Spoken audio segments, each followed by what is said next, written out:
नमस्कार साथियों, स्वागत है आप सभी का।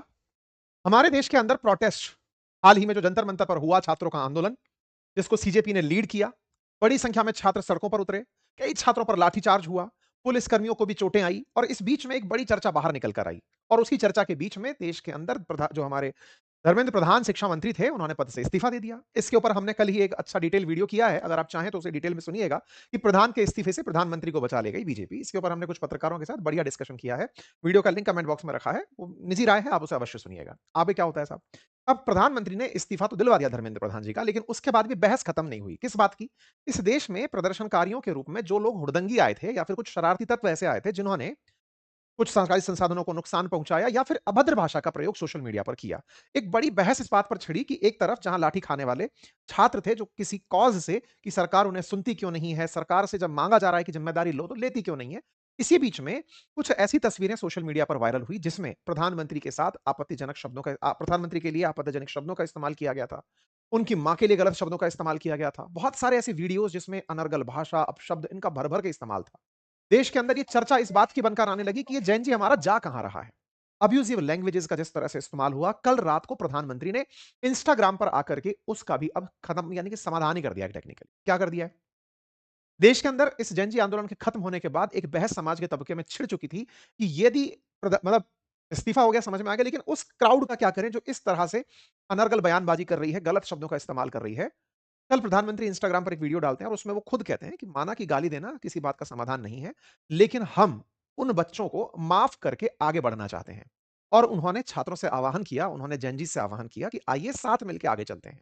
कई बार दांतों के नीचे जब जीभ चली आती है तो हम दांत तोड़ नहीं देते, हम फिर भी साथ-साथ एग्जिस्ट करते हैं। प्रधानमंत्री का लगभग 2 मिनट का जो इंस्टाग्राम पर वीडियो आया, उसने एक अलग बहस छेड़ दी और वो ये जिसमें कि मतलब हम दिनकर जी की कविता कई बार बोलते हैं ना, क्षमा शोभती उस भुजंग को जिसके पास गरल हो, उसका क्या जो दंतहीन विषहीन सरल हो।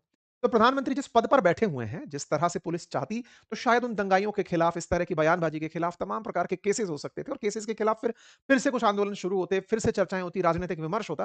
लेकिन जहां एक और काफ़ी दिन से न्यूज़ में सब जगह ये चर्चा चल रही थी कि ये बयान ऐसे क्यों दे दिए, लोग इस तरह से गंदे शब्द कैसे बोल सकते हैं, हमारी सभ्यता को, हमारे कल्चर को क्या हो रहा है? वहीं प्रधानमंत्री आकर के उन सबको माफ करते हुए कहते हैं, कोई बात नहीं, बच्चे हमारे हैं। कुछ शरारती बच्चे थे, जिनमें से कुछ ने इस तरह की हरकतें की, लेकिन हम उन्हें लेके आगे बढ़ते हैं। मैं उनके लिए मेहनत कर रहा हूँ, देश को सब मिलके आगे बढ़ाते हैं, चलिए आगे चलते हैं। जब उनका ये बयान आया ना, तो ये अपने आप में बड़ी हेडलाइन बन गया और ये हेडलाइन बनते ही पूरा नैरेटिव गेम बदल गया। मतलब एक तरह से जहां एक और प्रधानमंत्री को लगातार अपशब्दों से ट्रोल किया जा रहा था, वहीं अब एक नई चर्चा छिड़ गई कि क्या वो वाकई में जैन जी की मानसिकता को पकड़ते हुए अब उन पर, उनके दिलों पर राज करने की तरफ निकल पड़े हैं। इस पर सीजेपी की तरफ से दीप के और राहुल गांधी जी की क्या प्रतिक्रिया हुई वो भी हम आपको बताएंगे। बात कल शुक्रवार 31 जुलाई की है, जब करीब रात 11 बजे प्रधानमंत्री का एक वीडियो संदेश आया और उस वीडियो संदेश में उन्होंने अपनी तरफ से बातें दी और कहा कि जंतर मंतर पर कुछ शरारती बच्चों ने मुझे और मेरी मां को भद्दी भद्दी गालियां दी। बचपन में गालियां गलतियां होती हैं, बचपन गलतियों को सुधारने का अवसर भी देता है। ये गुमराह बच्चे हैं, इन्हें राह दिखाने का समय, इन्हें माफ करना चाहता हूं। प्रधानमंत्री का यह वीडियो जैसे ही आया, लगातार तेजी से उठने लगा। अब कैसे हुई ये सारी कहानी, इसका बैकग्राउंड क्या है, किस तरह की गालियाँ थी, मैं तो सब चला के आपको नहीं दिखाऊँगा। लेकिन हाँ, एक लगभग छोटा-सा कॉन्टेक्स्ट आपको उसी मीटिंग में से निकाल के देता हूँ। तो जैसा आप सभी जानते हैं, नीट पेपर लीक के बाद में देश के अंदर एक माहौल बना कि शिक्षा मंत्री ज़िम्मेदारी लें। जंतर-मंतर पर 20 जून को अनिश्चितकालीन धरना शुरू होता है, 28 तारीख को सोनम वांगचुक उसे जॉइन करते हैं। फाइनली धर्मेंद्र प्रधान का इस्तीफा होता है 25 जुलाई को और 26 जुलाई को ये सब खत्म हो जाता है। इस बीच में क्या हुआ? इस बीच में 20 जुलाई को संसद मार्च निकल रहा होता है और उस दौरान पुलिस और प्रदर्शनकारियों के बीच में, छात्रों के बीच में अलगाव की स्थिति उत्पन्न हो जाती है। तस्वीरों में वो बहुत ज़्यादा वायरल होती है और जब छात्रों के साथ मारपीट होती है पुलिस की, उसके बाद छात्र उग्र हो जाते हैं और उग्र छात्रों के द्वारा प्रधानमंत्री के खिलाफ और प्रधानमंत्री की मां के खिलाफ और देश की सेना के खिलाफ कुछ ऐसे बयान दिए गए जो सही मायने में सुनने के बाद काफी लोगों को प्रभावित कर रहे थे। कुछ ऐसे वीडियो सोशल मीडिया पर वायरल हुए, मोदी जी को गाली देते हुए, तमाम सोशल मीडिया पर कुछ ऐसे ऐसे वीडियोस थे जिसमें कि आप अगर, मैं रुक करके उन्हें नहीं चलाना चाहता, लेकिन हाँ मतलब कुछ वीडियोस थे जिसमें बहुत अपशब्दों का इस्तेमाल किया जा रहा था, तमाम प्रकार की बातें हो रही। ये सब बातें ऐसी थी जो सोशल मीडिया के कुछ फीड्स पर केवल यही-यही दिखाई दे रही थी। इसलिए सोशल मीडिया पर भी इस बारे में चर्चा होने लगी कि जैसा आप देख रहे हो वैसा ही वो दिखाता भी चला जा रहा है। खैर, इन सभी बहस के बाद में एक चर्चा ये भी थी कि पुलिस वालों को भी चोट लगी, उस पर किसी का कोई ध्यान नहीं गया। पुलिस का भी नुकसान हुआ, पुलिस वालों के परिवारजनों ने इस बारे में रिपोर्ट्स भी की, लेकिन उन पर किसी का ध्यान नहीं दिया। यानी कि इस आंदोलन का एक पहलू और था जिस पर चर्चा होनी थी, पर शायद वो चर्चा नहीं हो पाई। क्यों नहीं हो पाई? क्योंकि मेन कॉज़ में वो चीज़ चल रही थी जो काफ़ी बड़ी थी, क्योंकि उसमें 20 बच्चों ने अपना आत्महत्या हो गई थी, 20 बच्चों की, क्योंकि पेपर लीक होने से काफ़ी सारी चीज़ें हुई। इन सब चीज़ों के बीच में इंक्वायरी की बात शुरू होने लगी, उन लोगों के खिलाफ एफआईआर की बातें शुरू होने लगी। दिल्ली पुलिस ने 100 से अधिक सीसीटीवी क्लिप्स चेक की, उनमें से 2873 ऐसे प्रोटेस्टर्स को मतलब आइडेंटिफाई किया, जिनके क्रिमिनल रिकॉर्ड्स थे, जो जंतर-मंतर पर प्रदर्शन में शामिल हुए थे।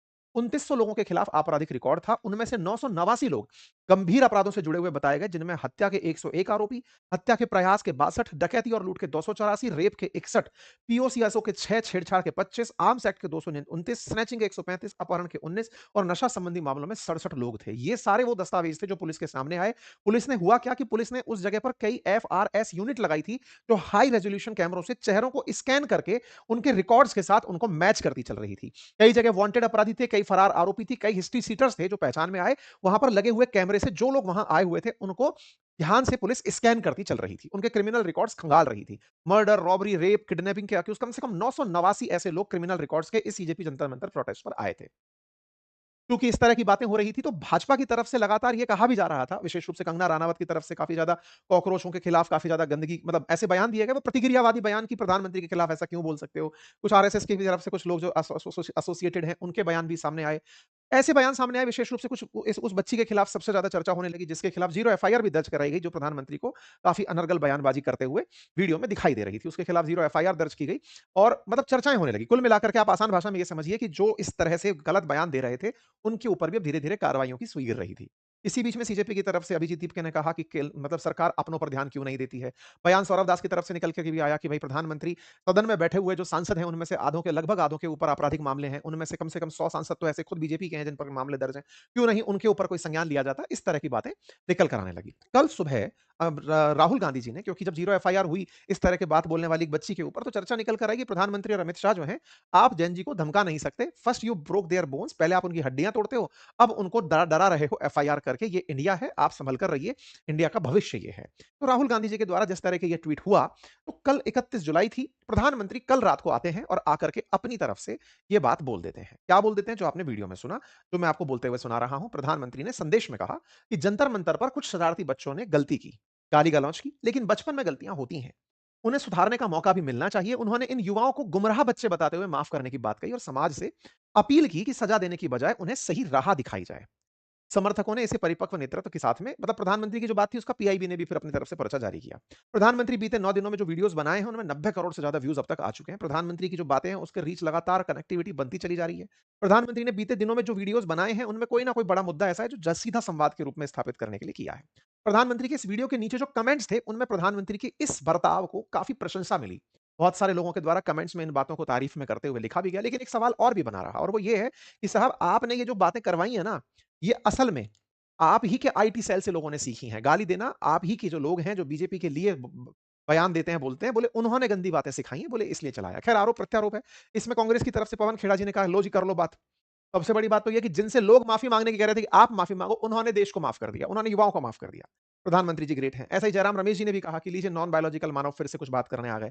तो कहने का मतलब ये है कि सत्ता पक्ष और विपक्ष के बीच की खींचतान में जैन जी से अगर बात की जा रही है, तो प्रधानमंत्री ने कल जो किया उसमें एक माहौल तो ये बनकर आया कि जिन्होंने भी गलत बयान दिए थे, उन्हें माफ करके वापस से सही राह पर लाने का प्रयास किया जाए। इसके कई मायने निकाले जा रहे हैं। मायने ये कि जहां कांग्रेस प्रधानमंत्री को यह एहसास दिला रही थी कि इनके खिलाफ एफआईआर मत करना, ये भविष्य है, उस बात को प्रधानमंत्री ने खुद एक्सेप्ट करते हुए कहा कि कोई बात नहीं, बच्चे हैं, माफ करते हैं, आगे बढ़ते हैं।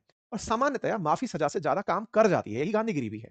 अब इस मामले को तो खैर आने वाला समय बताएगा, लेकिन फिलहाल के लिए जो सोशल मीडिया के विशेषज्ञ हैं, उनका मामला है कि प्रधानमंत्री उस नैरेटिव गेम में फिर से कहीं हावी होते चले जा रहे हैं। ऑलरेडी इंस्टा बहुत ज्यादा नकारात्मक हो चुका है, ऑलरेडी नकारात्मक माहौल में बीजेपी के तो काफी ज्यादा खिलाफ उसमें वीडियोज हैं।